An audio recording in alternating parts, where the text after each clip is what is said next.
Hello friends, welcome my YouTube channel. दोस्तों, आज के इस वीडियो में हम भारतीय संविधान से संबंधित महत्वपूर्ण प्रश्न देखेंगे जो आपके सभी आने वाले एग्जाम के लिए महत्वपूर्ण है। तो इसलिए वीडियो को पूरा एंड तक देखते रहिए। तो चलिए आज का वीडियो शुरू करते हैं। तो यहाँ पर आज का पहला क्वेश्चन है, लोकसभा का प्रोटेम अध्यक्ष नियुक्त किया जाता है। तो देखिए, सबसे पहले मैं आपको बता दूं, अगर आपको पहले से किसी क्वेश्चन का आंसर पता है तो आप नीचे कमेंट बॉक्स में बता सकते हैं, ताकि आप इस वीडियो के माध्यम से अपना रिवीजन भी कर सकें। तो इसका आंसर ऑप्शन ए हो जाएगा, भारत के राष्ट्रपति के द्वारा। तो देखिए, जो लोकसभा का प्रोटेम स्पीकर होता है तो उसकी नियुक्ति भारत के राष्ट्रपति के द्वारा की जाती है। अब देखिए क्यों की जाती है, क्योंकि देखिए जब कोई नई लोकसभा गठित की जाती है तो उसमें जो नए सांसद निर्वाचित होकर आते हैं तो उनको शपथ दिलाने के लिए प्रोटेम स्पीकर की नियुक्ति की जाती है। किसके द्वारा? भारत के राष्ट्रपति के द्वारा, याद रखना है। और देखिए, लोकसभा में जो सबसे अधिक समय गुजारने वाला व्यक्ति होता है, वरिष्ठ सदस्य होता है, तो उसे ही प्रोटेम स्पीकर चुना जाता है। चलिए आगे देखते हैं। भारत के संविधान के अनुच्छेद 70 के अंतर्गत राष्ट्रपति एवं उपराष्ट्रपति की अनुपस्थिति में कौन राष्ट्रपति होगा? तो इसका आंसर ऑप्शन डी हो जाएगा, भारत का मुख्य न्यायाधीश।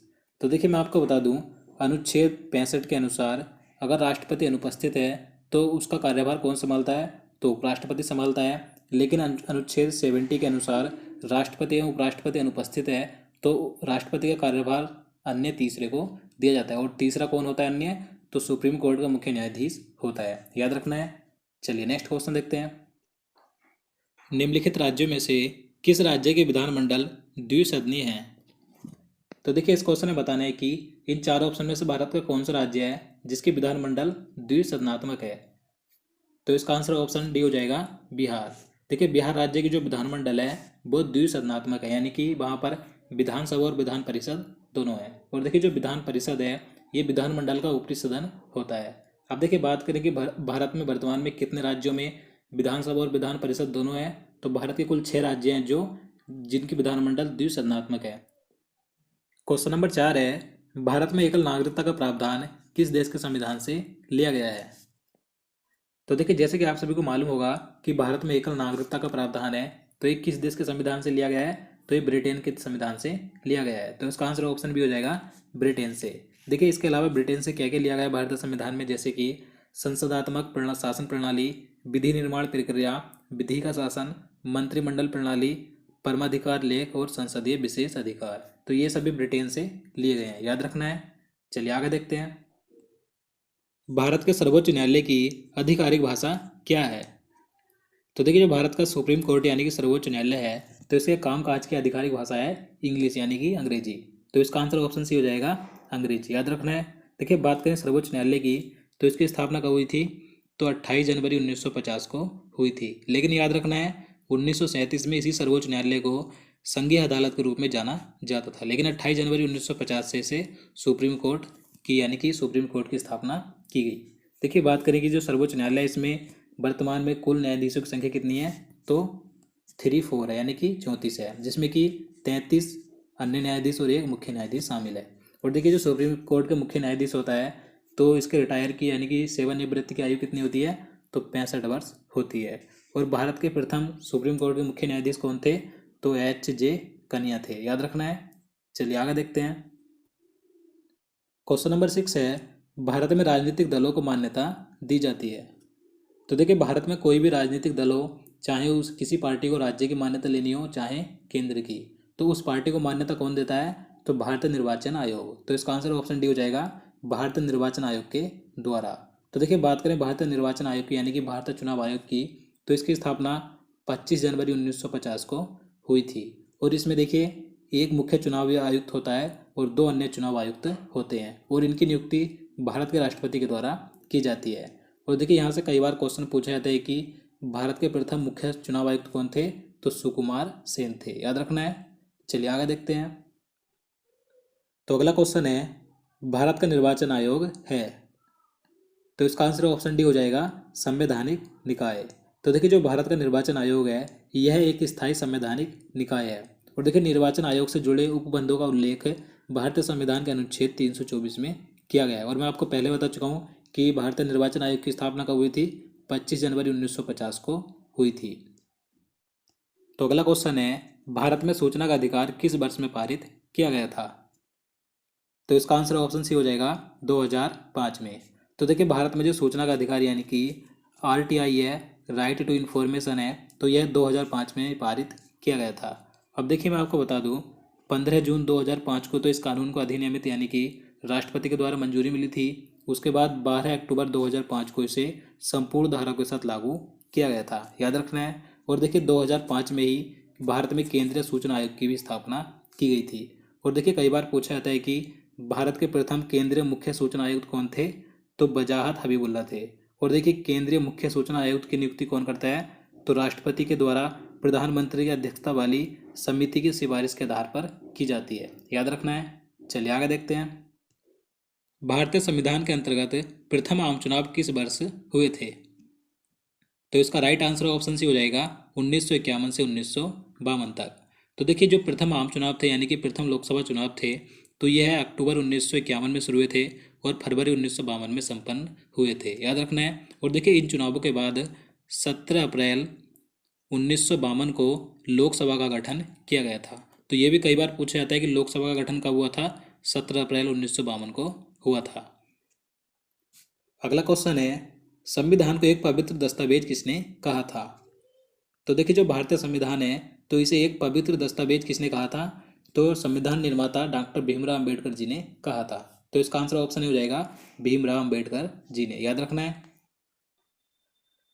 क्वेश्चन नंबर 11 है भारत के संविधान सभा का गठन किया गया था, तो इसका आंसर ऑप्शन भी हो जाएगा कैबिनेट मिशन योजना के अंतर्गत। तो देखिए अंग्रेजों से भारत को सत्ता सौंपने के लिए ब्रिटेन के प्रधानमंत्री एटली ने कैबिनेट मिशन को मार्च 1946 में भारत भेजा था। तो इस कैबिनेट मिशन योजना का मुख्य उद्देश्य ही भारत में संविधान सभा का गठन करना था, याद रखना है। तो कैबिनेट मिशन योजना के अंतर्गत भारत की संविधान सभा का गठन किया गया था। अब देखिए संविधान सभा का गठन कब हुआ था, तो 6 दिसंबर 1946 को हुआ था। चलिए आगे देखते हैं। संविधान सभा की प्रथम बैठक कब आयोजित हुई थी। तो देखिए ये जो संविधान सभा थी इसकी प्रथम बैठक कब आयोजित की गई थी, तो काफ़ी आसान क्वेश्चन है, आप सभी को मालूम भी होगा। तो इसका आंसर क्या हो जाएगा, ऑप्शन ए हो जाएगा 9 दिसंबर 1946 को। 9 दिसंबर 1946 को संविधान सभा की प्रथम बैठक आयोजित की गई थी। अब देखिए इसके अध्यक्ष कौन थे, तो इसके अध्यक्ष थे डॉक्टर सच्चिदानंद सिन्हा, जो कि इसके अस्थायी अध्यक्ष थे। इसके बाद देखिए 11 दिसंबर 1946 को संविधान सभा की दूसरी बैठक हुई थी और इसके स्थायी अध्यक्ष बने थे डॉक्टर राजेंद्र प्रसाद, याद रखना है। चलिए अगला क्वेश्चन देखते हैं। भारत के संविधान की प्रारूप समिति के अध्यक्ष कौन थे, तो इसका आंसर ऑप्शन सी हो जाएगा डॉक्टर भीमराव अंबेडकर। तो देखिए 29 अगस्त 1947 को संविधान का मसौदा तैयार करने के लिए डॉक्टर भीमराव अंबेडकर जी की अध्यक्षता में एक समिति का गठन किया गया था जिसका नाम था प्रारूप समिति। इस प्रारूप समिति के अध्यक्ष थे डॉक्टर भीमराव अंबेडकर, याद रखना है। और देखिए इस प्रारूप समिति के सदस्यों की संख्या कितनी थी, तो इसमें कुल सदस्यों की संख्या 7 थी, याद रखना है। चलिए आगे देखते हैं। निम्नलिखित में से संविधान सभा की संघ संविधान समिति का अध्यक्ष कौन था। अब देखिए बात करें संघ संविधान समिति के अध्यक्ष कौन थे, तो पंडित जवाहरलाल नेहरू थे। तो इसका आंसर ऑप्शन सी हो जाएगा पंडित जवाहरलाल नेहरू। अब देखिए जो संविधान सभा की समिति थी, कई सारी समितियां थी, तो मैं आपको कुछ समिति बता देता हूँ जो कि एग्जाम में कई बार पूछी जाती हैं। तो देखिए संघ शक्ति समिति और संघ संविधान समिति, इन दोनों के अध्यक्ष पंडित जवाहरलाल नेहरू थे। और राज्य समिति के अध्यक्ष भी कौन थे, तो पंडित जवाहरलाल नेहरू ही थे। उसके बाद बात करें प्रांतीय संविधान समिति की, तो इसके अध्यक्ष थे सरदार वल्लभ भाई पटेल। इसके बाद संचालन समिति के अध्यक्ष थे डॉक्टर राजेंद्र प्रसाद और प्रारूप समिति के अध्यक्ष डॉक्टर भीमराव अम्बेडकर थे। झंडा समिति महत्वपूर्ण कई बार पूछी जाती है, इसके अध्यक्ष थे JB कृपलानी और परामर्श समिति के अध्यक्ष थे सरदार वल्लभ भाई पटेल। तो आपको इन सारी समितियों के अध्यक्ष याद रखने हैं। चलिए नेक्स्ट क्वेश्चन देखते हैं। संविधान सभा द्वारा भारतीय संविधान को स्वीकृत किया गया था। तो देखिए जो भारतीय संविधान है तो इसे संविधान सभा ने कब स्वीकृत किया था, कब अपनाया था, तो 26 नवंबर 1949 को। तो इसका आंसर ऑप्शन भी हो जाएगा 26 नवंबर 1949 को संविधान सभा ने भारतीय संविधान को स्वीकृत यानी कि अंगीकृत किया था। उसके बाद भारतीय संविधान 26 जनवरी 1950 को लागू किया गया था। दोनों डेट याद रखनी है। चलिए नेक्स्ट क्वेश्चन देखते हैं। क्वेश्चन नंबर 16 है उद्देशिका में संपूर्ण प्रभुत्व, समाजवादी, पंथ निरपेक्ष, लोकतंत्रात्मक गणराज्य शब्द सम्मिलित किए गए थे। तो इसका आंसर ऑप्शन सी हो जाएगा 42वें संशोधन के द्वारा। तो देखिए भारतीय संविधान की जो उद्देशिका यानी कि प्रस्तावना है तो इसमें यहाँ पर जो शब्द दिए गए हैं, जोड़े गए थे, तो ये 42वें संविधान संशोधन 1976 के द्वारा जोड़े गए थे, याद रखना है। और देखिए जो 42वें संविधान संशोधन है, इसके द्वारा जो भारतीय संविधान में मूल कर्तव्य दिए हुए हैं, तो उन मूल कर्तव्यों को भी 42वें संविधान संशोधन 1976 के द्वारा जोड़ा गया था। तो आपको दोनों याद रखने हैं। चलिए आगे देखते हैं। क्वेश्चन नंबर 17 है, भारत को एक संविधान देने का प्रस्ताव संविधान सभा द्वारा कब पारित किया गया था? तो इसका आंसर ऑप्शन बी हो जाएगा 22 जनवरी 1947 को। तो देखिए 22 जनवरी 1947 को संविधान सभा ने भारत को एक संविधान देने का प्रस्ताव यानी कि एक संकल्प पारित किया था। तो डेट याद रखनी है, 22 जनवरी 1947 को। भारतीय संविधान को बनाने हेतु भारतीय संविधान सभा के कुल कितने अधिवेशन हुए थे? तो इसका आंसर ऑप्शन सी हो जाएगा 12। तो देखिए भारतीय संविधान को बनाने के लिए जो भारतीय संविधान सभा थी, तो इसके कुल कितने अधिवेशन हुए थे? 12 अधिवेशन हुए थे, जिसका पहला अधिवेशन 9 दिसंबर 1946 को हुआ था। और देखिए कुल कितनी बैठकें हुई थी, यानी कि संविधान सभा की बैठकें कितनी हुई थी? तो बैठकें हुई थी 105। और देखिए संविधान को बनाने में कितना समय लगा था? तो 2 वर्ष 11 माह और 18 दिन का समय लगा था, याद रखना है। चलिए आगे देखते हैं। किसने कहा था कि संविधान सभा कांग्रेस थी और कांग्रेस भारत था? तो देखिए यह कहा था ऑस्टिन ने। तो इसका आंसर ऑप्शन हो जाएगा ग्रीनविले ऑस्टिन ने। ग्रीनविले ऑस्टिन ने कहा था कि संविधान सभा एक कांग्रेस थी और कांग्रेस भारत था। देखिए ग्रीनविले ऑस्टिन ये भारतीय संविधान के एक अमेरिकी इतिहासकार थे। इन्हें वर्ष 2011 में भारतीय संविधान के निर्माण और कार्य करने पर इनके लेखन के लिए इन्हें पद्मश्री सम्मान से सम्मानित किया गया था, याद रखना है। चलिए नेक्स्ट क्वेश्चन देखते हैं। भारत में स्वतंत्रता के पश्चात प्रथम मंत्रिमंडल का कानून मंत्री कौन था? तो देखिए स्वतंत्र भारत के प्रथम कानून मंत्री कौन थे? काफ़ी आसान है। तो इसका आंसर ऑप्शन डी हो जाएगा doctor Bhimrao Ambedkar. Question number 21 है, भारत शासन द्वारा राज के चिन्ह कब से अंगीकृत किया गया था? तो इसका आंसर ऑप्शन डी हो जाएगा 26 जनवरी 1950 को।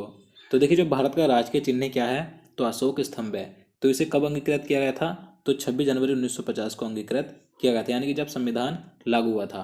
देखिए बात करें राज के चिन्ह अशोक स्तंभ की, तो देखिए जो अशोक स्तंभ है, इसे मौर्य सम्राट अशोक द्वारा बनवाए गए स्तंभ से लिया गया है। देखिए अशोक स्तंभ के शिखर पर देवनागरी लिपि में सत्यमेव जयते लिखा है, जो मुंडका उपनिषद जो कि एक पवित्र हिंदू वेद का भाग है, तो वहाँ से इसे लिया गया है।